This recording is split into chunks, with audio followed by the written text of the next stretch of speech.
नमस्कार दोस्तों, कैसे आप सभी लोग। उम्मीद करता हूँ सभी लोग अच्छे होंगे।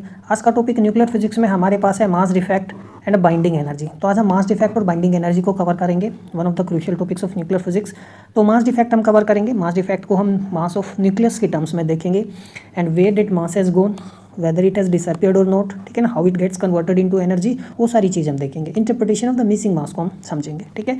Then we will have binding energy, हम न्यूक्लियर बाइंडिंग एनर्जी को समझेंगे, ठीक है, और किस तरीके से हम बाइंडिंग एनर्जी को मास के टर्म्स में, न्यूक्लियर मास के टर्म्स में लिख सकते हैं, या फिर हम न्यूक्लियर बाइंडिंग एनर्जी को एटॉमिक मास के टर्म्स में लिख सकते हैं, ठीक है। तो एक छोटा सा टॉपिक आज हमारा है जिसको हमें कवर करना है।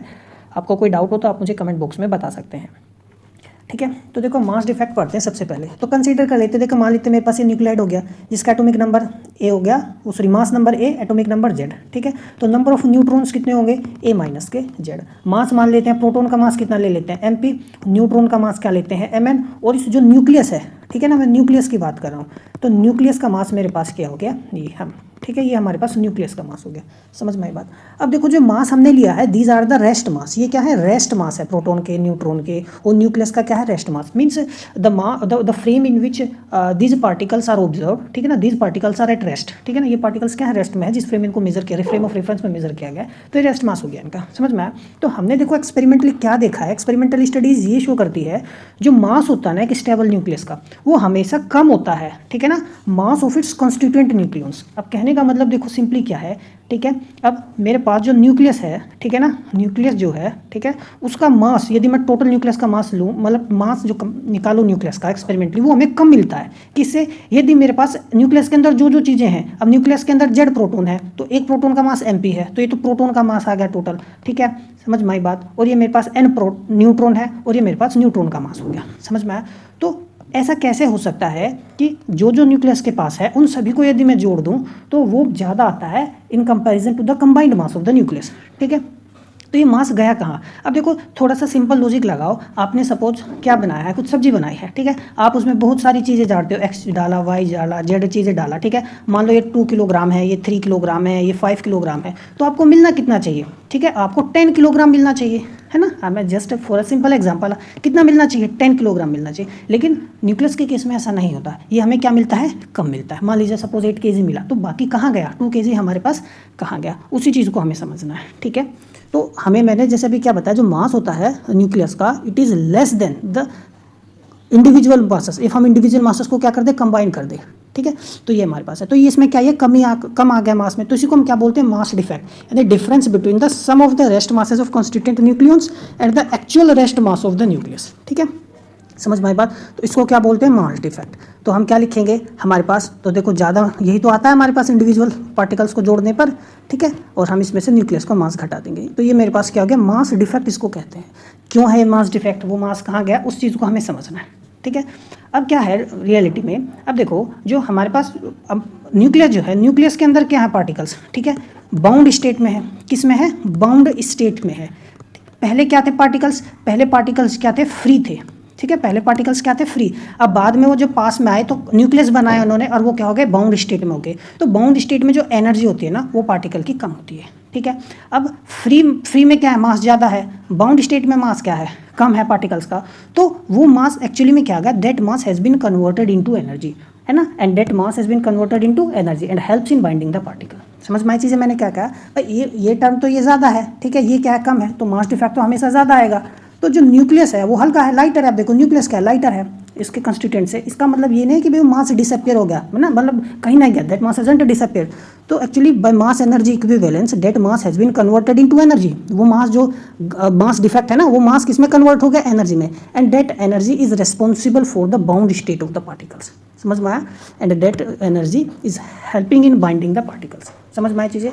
तो ये अब देखो इसको हम ना ऐसे भी समझ सकते हैं, है ना। अब देखो एटम का केस समझो, एटम में क्या होता है, देखो इलेक्ट्रॉन्स होते हैं, तो इलेक्ट्रॉन जैसे मैं हाइड्रोजन के पास करूँ तो इसमें 13.6 इलेक्ट्रॉन वोल्ट एनर्जी होती है, फिर थोड़ा और कम होती है, फिर कम, फिर कम, फिर यहाँ पर मेरे पास कंटिन्यूम स्टेट होती है, तो यहाँ एनर्जी कितनी होती है, 0। तो ये क्या है, फ्री स्टेट है, क्या है, फ्री स्टेट है, और ये क्या है मेरे पास बाउंड स्टेट है। समझ में आया? ठीक है, तो बाउंड स्टेट में क्या होता है, पार्टिकल्स क्या होता है, बाउंड होता है, तो उसके लिए एनर्जी चाहिए। ऐसे बाउंड स्टेट में ना प्रोटोन और न्यूट्रॉन, अब जैसे यहाँ पे let us assume some energy is there, nucleus का केस में मैं लूँ, तुम बाउंड स्टेट में है न्यूक्लियस यहाँ पर, है ना, उस प्रोटोन और न्यूट्रॉन्स है, तो उसके लिए क्या चाहिए, एनर्जी चाहिए बाउंड स्टेट में। ठीक है, तो पहले जब वो फ्री थे और जब बाद में पास में आए तो they get in nuclear potential, वो न्यूक्लियर पोटेंशियल में क्या हो जाते हैं, बाउंड हो जाते हैं। ठीक है, समझ में आया? तो फ्री स्टेट से वो किस में आ जाते हैं, सीधे हम कहें बाउंड स्टेट में आ जाते हैं, तो वो एनर्जी भी रिलीज करते हैं। ठीक है, क्या करते हैं, एनर्जी रिलीज करते हैं। मान लो उन्होंने सपोज एक्स अमाउंट ऑफ क्या की, एनर्जी रिलीज की। ठीक है ना, अच्छा, अब यही अब वो एनर्जी क्या होगी, वही जो वो एनर्जी हमारे पास यही होगी। ठीक है ना, is equal to del m c square. ठीक है, तो जो मास में कमी आई है ना, वो मास के इक्विवेलेंट जो एनर्जी होगी वो क्या हो जाएगी, रिलीज होगी। क्या होगी, रिलीज होगी। ठीक है, ये एनर्जी क्या होगी, रिलीज होगी। अच्छा, मैं यदि इतनी ही एनर्जी किसको दे दूं, वापस दे दूं, तो वो बाउंड स्टेट से किस में चला जाएगा, फ्री स्टेट में आ जाएगा। या मैं कहूँ न्यूक्लियस को हमने क्या कर दिया, अनबाउंड कर दिया। समझ में आया? ठीक है, तो ये ध्यान रखना। तो बाइंडिंग एनर्जी भी यही होती है। ठीक है, अब मास डिफेक्ट से ही हमने बाइंडिंग एनर्जी यहाँ पे निकाली, तो वो जो मास था वो डिसअपियर नहीं हुआ, it gets converted into energy.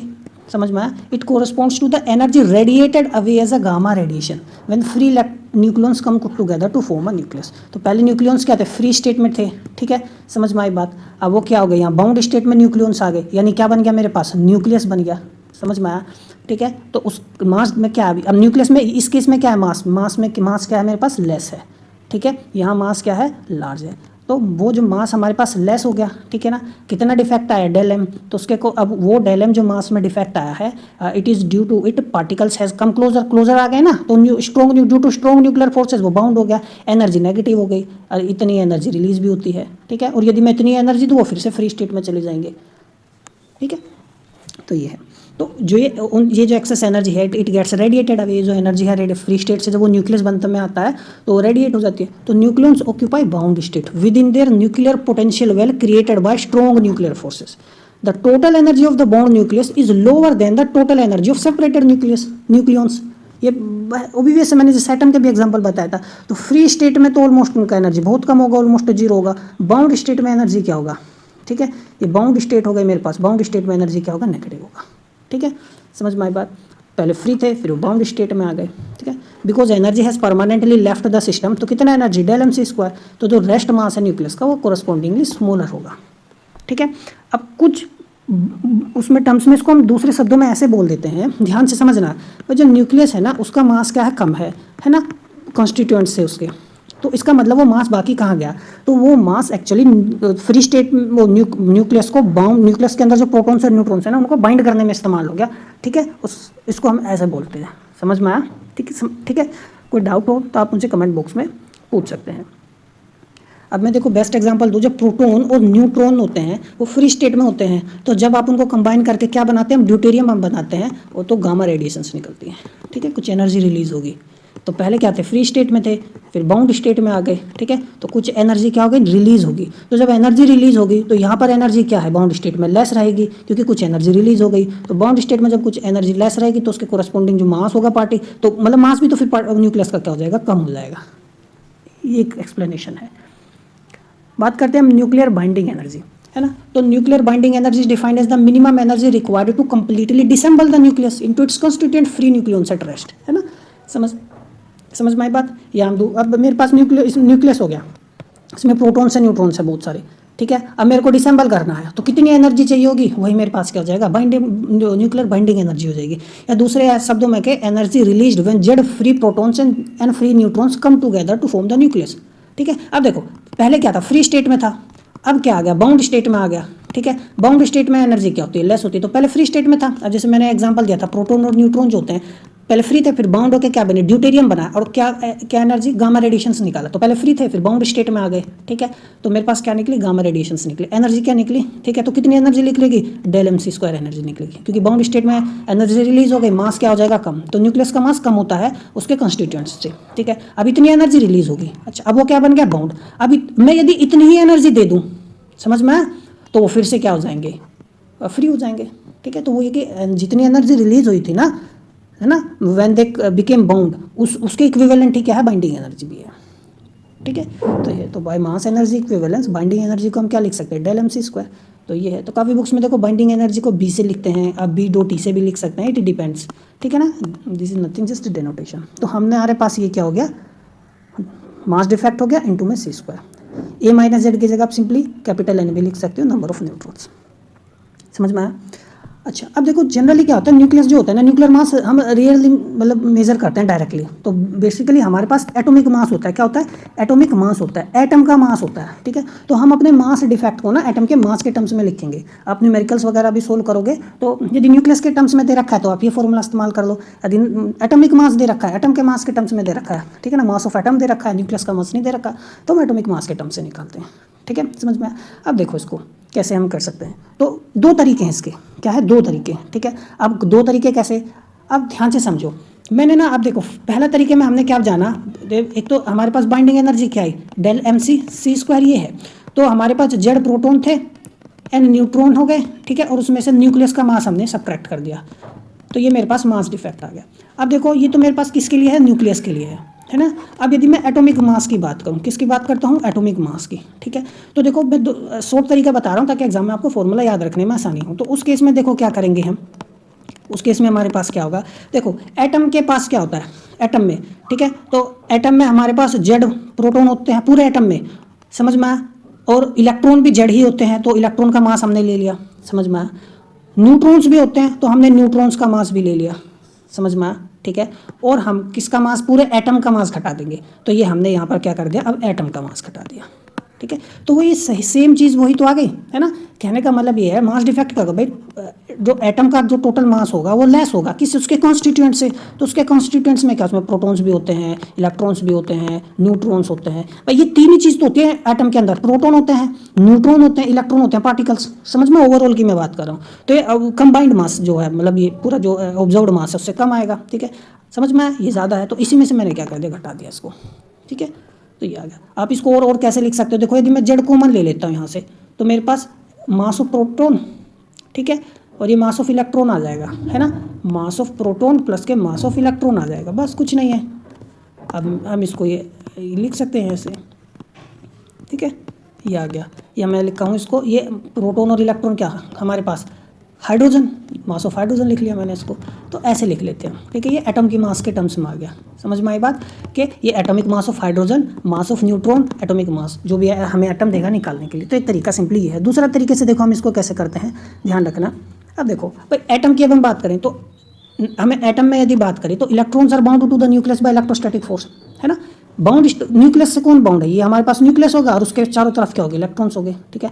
So they have binding energy of on their own. स्वाभाविक सी बात है, इलेक्ट्रॉन्स किसके साथ बाउंड है, न्यूक्लियस के साथ बाउंड है, तो उनकी भी क्या होगी, बाइंडिंग एनर्जी होगी। तो मैं बाइंडिंग एनर्जी यदि निकालूँ, किसकी बाइंडिंग एनर्जी, इलेक्ट्रॉन की निकालूँ बाय मास एनर्जी इक्विवेलेंस, तो देखो ये मेरे पास क्या है, न्यूक्लियस है, ठीक है।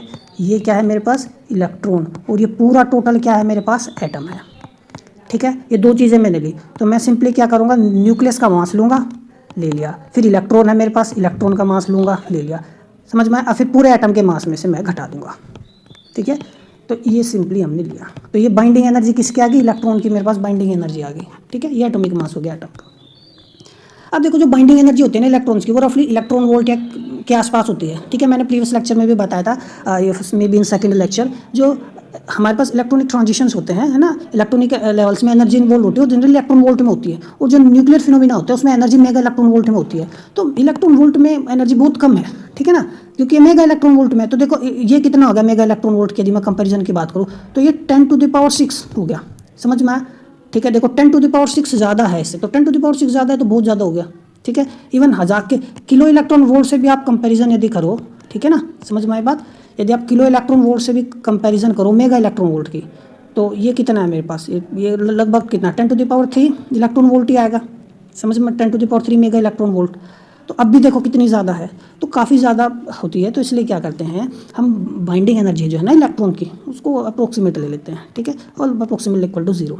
तो जब ये टर्म 0 ले लिया हमने, क्योंकि न्यूक्लियर की इलेक्ट्रॉन्स की बाइंडिंग एनर्जी बहुत कम है, तो ये टर्म को मैं क्या लिखूंगा, मैं इसको लिखूंगा जो मास है न्यूक्लियस का, ठीक है, प्लस जो मास हमारे पास इलेक्ट्रॉन है, ठीक है, equal to mass of atom, है ना। रफली ले लिया, अब सीधा ही कर दिया ना, एटम था, एटम के अंदर न्यूक्लियस है, और क्या इलेक्ट्रॉन है। बस हमने अब क्या कर दिया, न्यूक्लियस का मास जोड़ दो, इलेक्ट्रॉन का मास जोड़ दो, पूरे एटम का मास आ गया, है ना।